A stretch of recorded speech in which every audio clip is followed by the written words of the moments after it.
But perhaps the best example of how European ethnics would finally gain the full benefits of whiteness came with an innovation in housing at the end of World War II.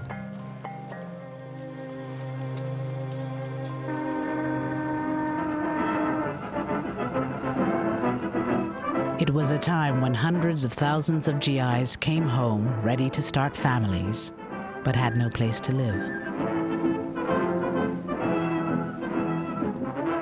Living space was at a premium.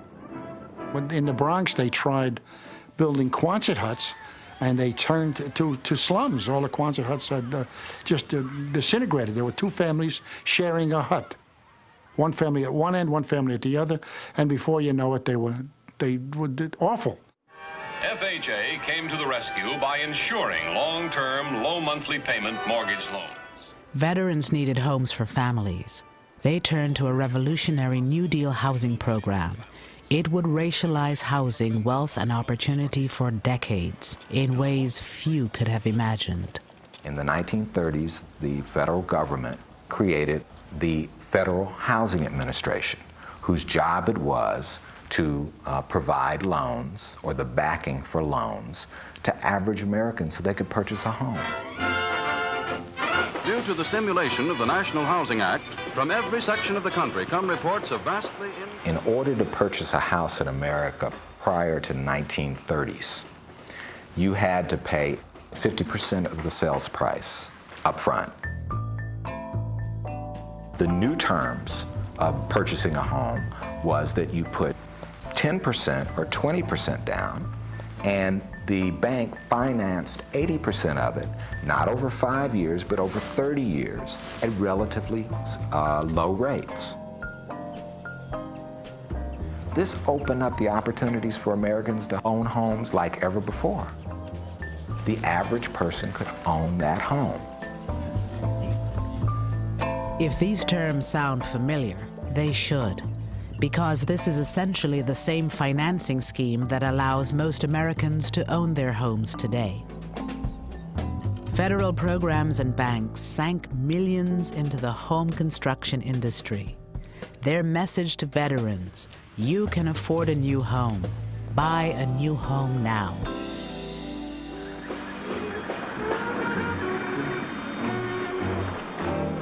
On the outskirts of Baltimore, Memphis, Chicago, Los Angeles, Denver, and other cities, brand new communities sprang up. One of the most famous was a Long Island potato field, transformed into 17,000 new homes. It was called Levittown. Tax dollars helped make the single-family home a mass-produced consumer item. The American dream had a new name: suburbia. You have to remember, the people who came here in 1947, 1948 were young ex-GIs whose uppermost concern was taking advantage of the GI Bill and making things better for themselves. Before moving to Levittown, Herb Callisman and his wife Doris lived in a cramped attic apartment in New York City. And when we began to look for an apartment, we found that the apartments were $100, $125, $150 a month. I know that's unbelievable today, but it was too expensive for us. And out here in Levittown, the mortgage payments was $65 a month. Your kitchen dazzles every eye. A brand new sink, a built-in oven, a new refrigerator, and a... If you were buying a Levitt home in 1947, 48, 49, 50, and 51, you would get, this would be your kitchen. You would get a GE stove, GE refrigerator, and a Bendix wash machine. It would be part of the real estate.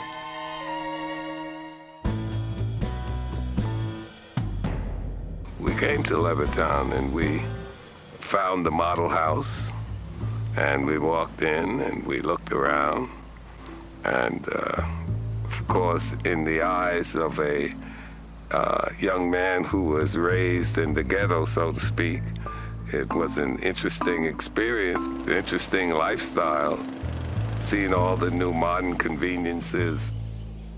Very fascinating. Eugene Burnett came home with almost 1 million other black GIs. They had fought for the country in segregated ranks. They returned hoping for equality and the American dream. For many, that dream was a new home for little money down and some of the easiest credit terms in history. I went up to the salesman. We're interested in your home. We're interested in buying one. And what is the procedure? Is there an application to be filled out? So forth. So he looked at me, looked around, and he said to me, he says, listen, it's not me, but the owners of this development have not as yet decided to sell these homes to Negroes. It was as though it wasn't real. You can't imagine. But for someone to come out and actually tell you that they can't sell to you. You know, I was really on an up. Man, look at this house. Can you imagine having this? And then for them to tell me because of the color of my skin, I can't be a part of it. The FHA underwriters warned that the presence of even 1 or 2 non-white families could undermine real estate values in the new suburbs. These government guidelines were widely adopted by private industry. Race had long played a role in local real estate practices. Starting in the 1930s, government officials institutionalized a national appraisal system where race was as much a factor in real estate assessment as the condition of the property. Using this scheme, federal investigators evaluated 239 cities across the country for financial risk. So that those communities that were all white, suburban, and far away from minority areas, they received the highest rating, and that was the color green.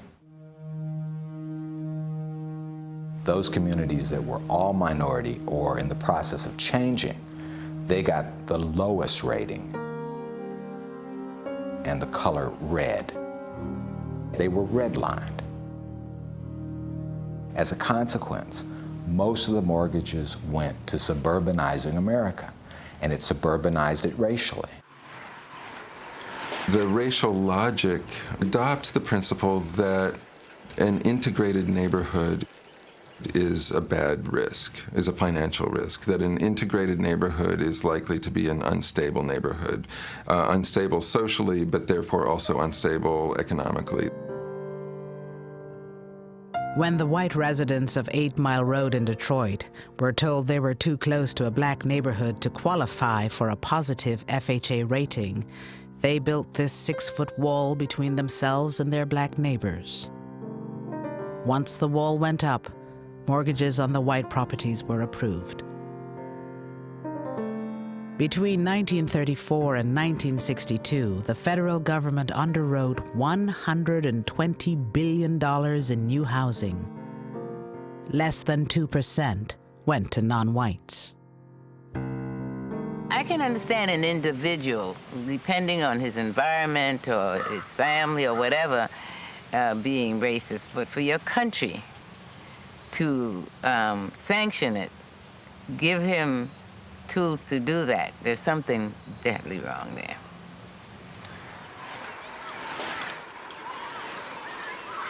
I think we had the golden chance after World War II, and we flubbed it, because here we had a GI Bill that was supposed, that was available to everybody, but in a way they didn't make it available to everybody, and that was a golden opportunity in this country, and we missed it. We really missed it. You can always tell, can't you? A town with good real estate people is a more substantial community because more people own their own homes. That's right. And now it's sort of hard to believe that the federal government nationalized and introduced redlining. In a funny way, it wasn't just giving something to whites, it was constructing whiteness.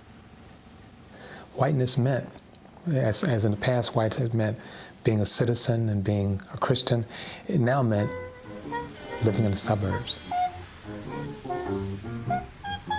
Only 50 years before, European ethnics were believed to be distinct races. Now, in these new segregated neighborhoods, they blended together as white Americans. We did have different religious groups. We were mixed up there, but we were an all-white community, and I think it's an unrealistic world.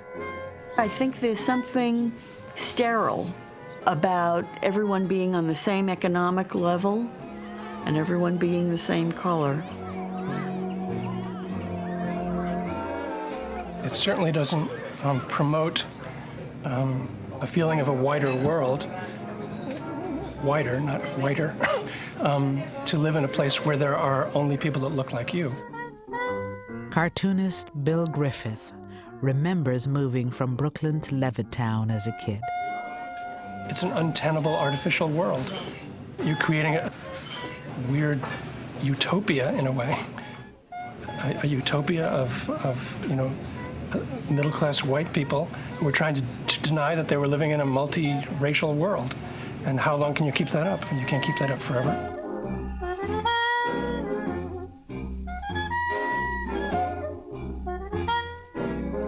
Whether there were going to be black people in Levittown was just, it would be almost the equivalent of saying, are there going to be Martians in Levittown? Basically, the idea of whiteness is who's included, who's part of the family, and it has material consequences. Blacks weren't completely left out of the housing market. The housing market that they were exposed to was largely public housing. And public housing, first of all, was built almost exclusively, with a few exceptions, in the central city. And after World War II, we started building these larger and larger public housing projects, which are called vertical ghettos. All of a sudden, you're concentrating large numbers of poor people of color in one place. Another federal program, urban renewal, was supposed to make cities more livable.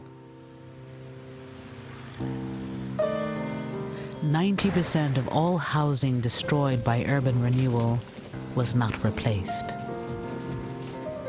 2/3 of those displaced were Black or Latino. Fair housing for all human beings who live in this country is now a part of the American way of life. In 1968, President Johnson signed the Fair Housing Act. For the first time, racial language was removed from federal housing policy. Non-white families began moving into traditionally white communities in numbers.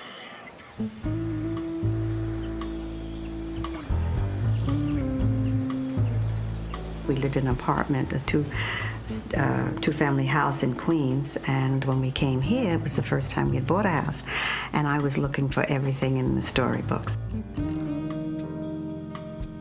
The Frisbees moved from Queens to suburban Roosevelt, only a few miles from Levittown.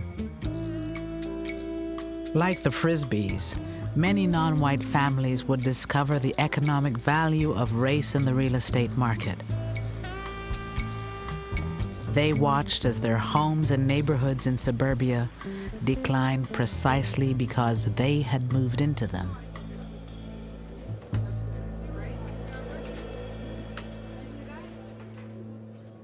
When I moved into a neighborhood, I thought it would stay intact the way it was.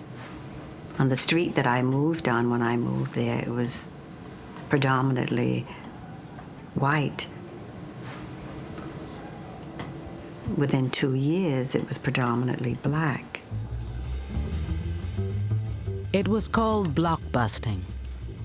Real estate agents preyed on the racial fears of white homeowners, to get them to sell their homes quickly for less than market value. The homes were resold to non-whites at inflated prices.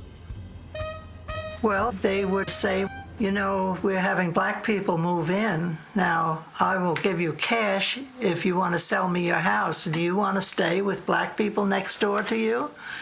And that's the way it went on. And as Bunny said, a lot of the people just said, yes, I'll take the money and run. And that's the start of the white people leaving. As more black and Latino families moved to Roosevelt, real estate became more and more depressed, just as the FHA had predicted. But why? I have an idea my house is probably worth around 120 in this town. But what it would be worth in Wantor or Garden City or some other place, probably around 200,000 or better. Now you're talking about 80,000. You said to me one time about why do people dislike the blacks?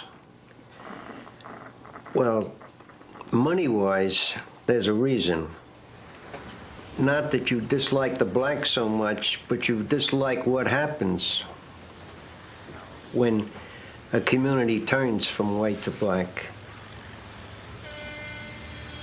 It wasn't African Americans moving in that caused housing values to go down in Roosevelt and other neighborhoods. It was whites leaving. When a neighborhood, a previously white neighborhood, starts to integrate, even if individual whites don't have personal or psychological animosity or racial hatred, they still have an economic incentive to leave because they recognize that others might make the same calculation and leave first. So you get a vicious circle where whites calculate that other whites are going to sell when a neighborhood integrates, therefore they want to sell first to avoid losses, and they actually make it happen. They make white flight happen. And if you think about African Americans, if African Americans are 20% of that market, it means that 80% of the people are not looking in those places for homes. So the prices of those homes declines or stays stable. And banks contribute to this by continually making loans in regions that are on the rise, white communities, and making it difficult to get loans in black communities. So there's a difference. There's a lack of symmetry that's important to keep in mind. So it's not the same when whites are all by themselves, because when they're all by themselves, they're taking all the resources with them. They're taking all the amenities with them. But when blacks are by themselves, they can't get loans. They don't have a decent tax base. There are no jobs, and then that becomes associated with black space. In the end, what happened to Roosevelt happens in many neighborhoods when white families and businesses flee. The tax base eroded. Schools and services declined. The town was seen by county officials as a legitimate dumping ground for welfare families. At one point, we had explicit laws that says whites are on top and blacks are on the bottom. Today, we have many of the same practices without the explicit language. And those practices are largely inscribed in geography. And so geography does the work of Jim Crow laws. So many people are confused as why after 50 years of civil rights are our schools still segregated? Why are our housing markets still segregated? Why are our jobs still segregated? And again, a lot of this is a function of how we've reinscribed the racial geographic space in the United States. That structure is still what we're living with today.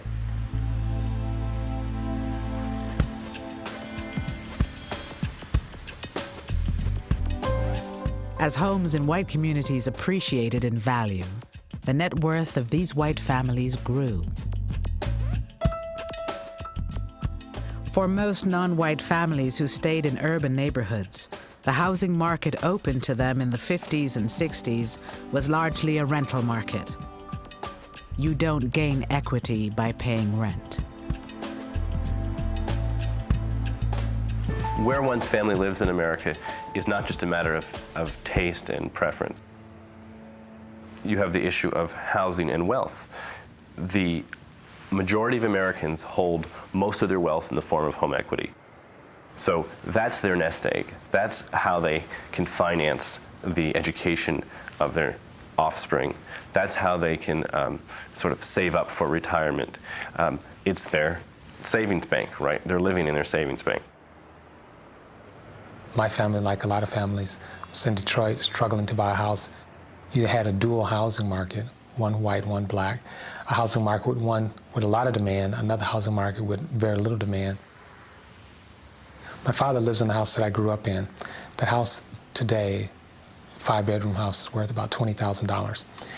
That same house bought in the suburbs would be worth today about $320,000. So whites moving to the suburb were being subsidized in the accumulation of wealth, while blacks were being divested.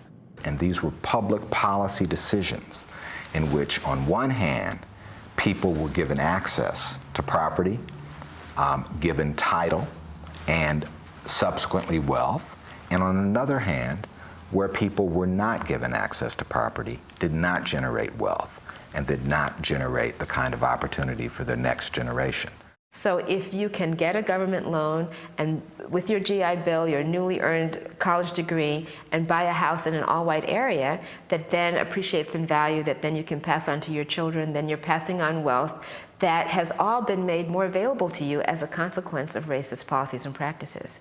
To the child of that parent, it looks like my father worked hard, bought a house, passed his wealth on to me, made it possible for me to go to school, mortgage that house so I could have, you know, a relatively debt-free college experience and finance my college education. How come your father didn't do that? You know, well, there's some good reasons why maybe your father had a harder time doing it if you're African American or Latino or Native American. And the thing that's really slick about whiteness, if you will, is that most of the benefits can be obtained without ever doing anything personally. For whites, they're getting the spoils of a racist system, even if they're not personally racist. To glimpse one of the far-reaching consequences of racial inequality, you need only consider one statistic: comparative net worth or wealth. If you add up everything you own and subtract all your debts, what's left is your net worth. Today, the average black family has only 1/8 the net worth or assets of the average white family. That difference has seemingly grown since the 1960s, since the civil rights triumphs, and is not explained by other factors like education, earnings rates, savings rates. It is really the legacy of racial inequality from generations past. No other measure captures the legacy, the sort of cumulative disadvantage of race, or cumulative advantage of race for whites than net worth or wealth. Even with the same income, white families have on average twice the wealth of black families. Much of that difference lies in the value of their homes. But what happens when we compare families along the color line who have similar wealth?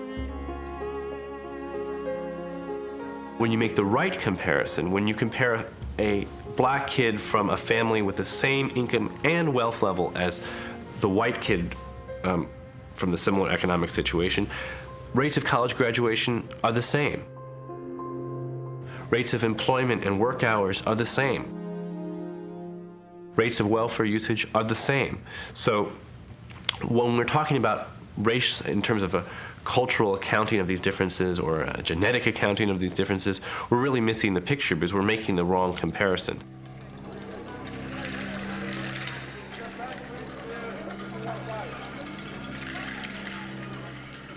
We want to be a colorblind society that values the content of character over the color of skin. The hope of thousands of newcomers who arrive each year is that we already are. To the flag of the United States of America and to the republic of which it I don't stands, see color. I see people, the saying goes. There are people from 100 other nations who look different from you.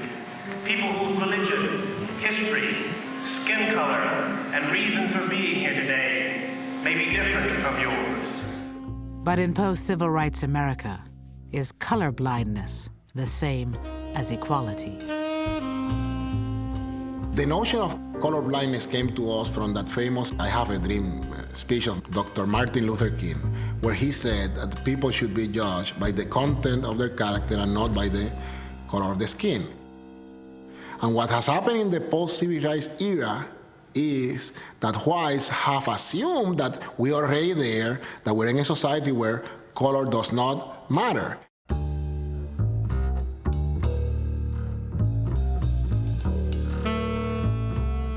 On the one hand, the civil rights era officially ended inequality of opportunity, officially ended de jure legal inequality. At the same time, those civil rights triumphs did nothing to address the underlying economic and social inequalities that had already been in place.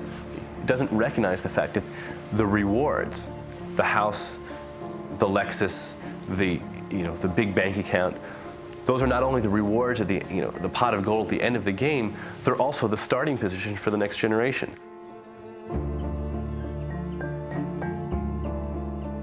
The wealth gap grows. The advantages of being white accumulate from one generation to the next. What are the benefits or the advantages to being white in a society that has historically given benefits and advantages to members of the dominant group? And if you are a person who has that privilege, you don't necessarily notice it. So until we recognize that there's really no way to talk about equality of opportunity without talking about equality of condition, then we're stuck with this paradoxical idea of a colorblind society in a society that's totally unequal by color. Claiming we don't see race won't end racial inequality. As Supreme Court Justice Harry Blackmun said, to get beyond racism, we must first take account of race. There is no other way. And just as we're born into this system, we don't ask to be loaded up with stereotypes or omissions or distortions when we come into the world.